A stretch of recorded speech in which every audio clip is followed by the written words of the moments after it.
with thrusting satellites that orbit the Earth, orbit the Sun, thrust away from the Sun like a grid around the Sun almost, and satellites around the Earth. They'd have to be GPS satellites. My idea. We have them. Put on Vita. And with them, we would know, like, say we had those around the Earth and the Sun, and we had the Earth grid. I've seen on YouTube that there's monuments to make a grid of the Earth. So with those monuments of the Earth, we could have like the monuments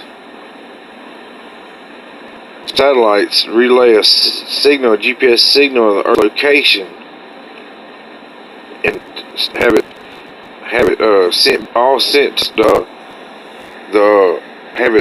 a certain way, so we know where it come from, so we know the Earth's location and all the moons and planets a certain way. So with that, we would be able to tell the Earth and some of the surrounding moons and planets away from the Earth, slightly away from the Earth. So we get the location data for over 4 years, because we got rotation changing the way on its axis and stuff during that same time in leap year. We collect that data. So it'd probably take about 10 years of data. Then we could run that data on a computer and run a simulation on a computer. With that simulation, we could figure out if the Earth travels in the same general location in space, which it probably does. I think it has an orbit and rotation that goes around the Sun. So with that collected data, after we collect that data, 93.3, we can make a small scale solar system, small cell solar system,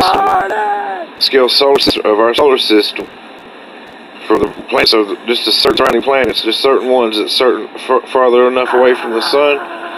So we would be able to, with this information, take and make the small cell solar system that'll run in a gravitational chamber, this anti-gravity chambers they have, this NASA has. We could have a small scale solar system, like build little planets that spin around inside the little chambers. So make them have gravity where they spin inside of the chamber with GPS on them, and make them move at speed. If we could figure out how to make them move at a certain speed, so they're gonna circle around like our planets do by a computer that runs them and makes them spin, keeps them up and slows them down, some kind of motor in them or something that make them where they inside of them, they give them gravitation to spin in a circle. And while those little planets are spinning in the chamber, have them slowed down, because after that, we can slow the speed down with computers, so we can actually run a small cell scale simulation in a gravitational chamber. So when the planets, we can if we take the question, sometimes we just keep running simulations over and over until we figure out at first a certain point, the outcome will come, slow it down, and the moon goes out of our moon goes out of rotation around the Earth, because it has some kind of pull on the Earth to keep going in a circle around the Sun.